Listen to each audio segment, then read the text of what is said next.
Really interested to see where a lot of this goes over the next, I don't know, how long does a pandemic last? 5 years? We'll see. What's up, guys? Welcome back to the channel. Film Cubano here, and today I just kind of wanted to have a little bit of a discussion about the ever-evolving film industry, and most notably what Marvel is doing with Black Widow, a film which they've delayed several times throughout 2020 because obviously you sort of had to, since every theater in the world was closed. Now that we're headed into 2021, they finally updated us with a release date for the film.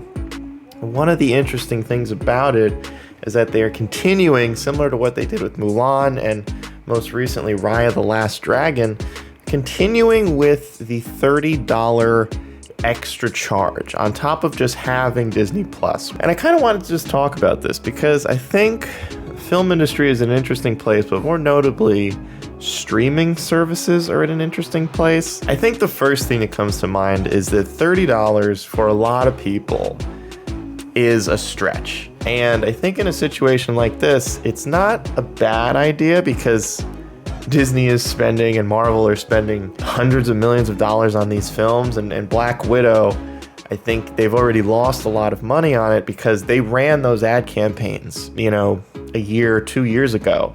And the film was probably done back in 2018, 2019. So the same with a lot of companies. They lost the advertising. James Bond is another example. Films that, ran a bunch of ads and did a bunch of promotion and then didn't release the movie. That's just dead money. You just lost the money completely.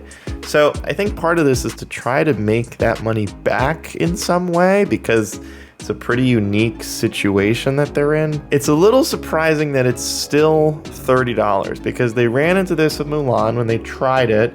Maybe that wasn't the best film to try with because Mulan seemed to get a lot of backlash for the quality of the film and some of the controversy surrounding the people involved in making it. They didn't adjust the price for Raya, and now they're not adjusting it either with Black Widow, although like I said, I kind of understand the situation they were in with Black Widow. I think what's confusing is $30 is more than it costs not only to go to the theater, which most theaters are open now, but it's also more than it would cost to buy the movie. Just, when it comes out on DVD or Blu-ray or 4K, whatever you want. And I think to rent it for $30 is the whole point typically is that, renting a film, even these newer movies that have come out strictly digital because they didn't have a choice, have come out for $20. And so, and some of them have come out for $6, $5-6, the usual rental prices. And so it's weird to see Disney still charging $30 and holding strong on that number. I think one of the most notable things is I'm always looking at Netflix and the way in which they choose to release their movies. And it's not that Netflix definitely has some debatable quality on a lot of this stuff, and not every film they release cost them $200 million. But wouldn't it be sort of strange if Netflix released a film? They've had films with big actors, the Chris Hemsworth one that came out, I think, last year at some point, and other films as well. They've had one with Chris Evans that came out last year. They do a lot of movies with former Avengers. It would be weird if you went onto Netflix and there was a ad for a new movie, but when you clicked on it, they said that'll be $29.99. A lot of people just kind of assume that these things are going to be lumped in with their subscription, and it's definitely a new strategy because there are way more streaming services now than there were when Netflix was at the top. But the same with Hulu, right? They released Nomadland, which they spent a bunch of money on acquiring the streaming rights. It would be weird, or it would feel weird, for them to lock it behind a paywall because having a Hulu subscription is already a paywall. 3 movies in, I think 3 movies, I'm not sure if they've released more they've charged the $30 for. $30 still seems a little bit steep, and I'm not against necessarily paying extra to see a brand new movie. Some people don't feel comfortable going back to the theaters. That's totally cool.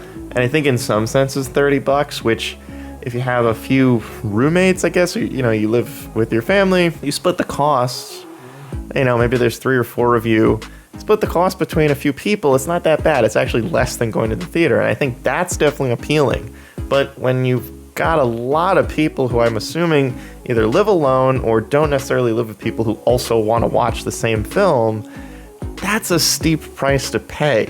I know streaming services don't usually reveal their numbers as far as how many people have watched a show, or even if they say how many people have watched it, they don't go into like view duration, or I think Netflix even was like they count 2 minutes if you've seen 2 minutes of anything. Like I saw the first episode of Queen's Gambit, but I didn't finish the show, but I counted towards that record-breaking number of people who technically saw it. So there's some, funny stuff behind the scenes there.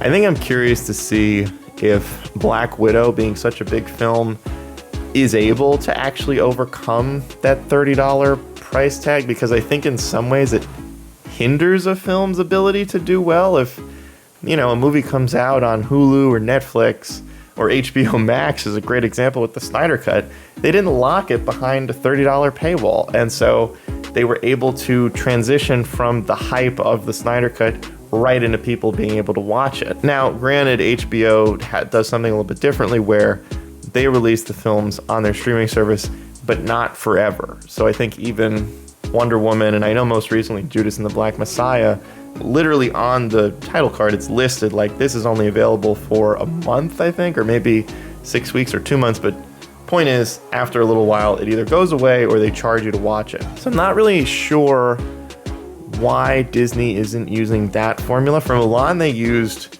pay first and then it's free a few months later, which I think, again, you should reverse it, because if it's free a few months later, and they even said it was going to be free a few months later, people are going to wait. Like most people, because $30 is not chump change to them, would just rather wait until it's, free, even though you're paying for the subscription. Maybe they're not using films that people would willingly pay for to try this out. I mean, Black Widow's got the Avengers tie-in, but, Mulan didn't really do it.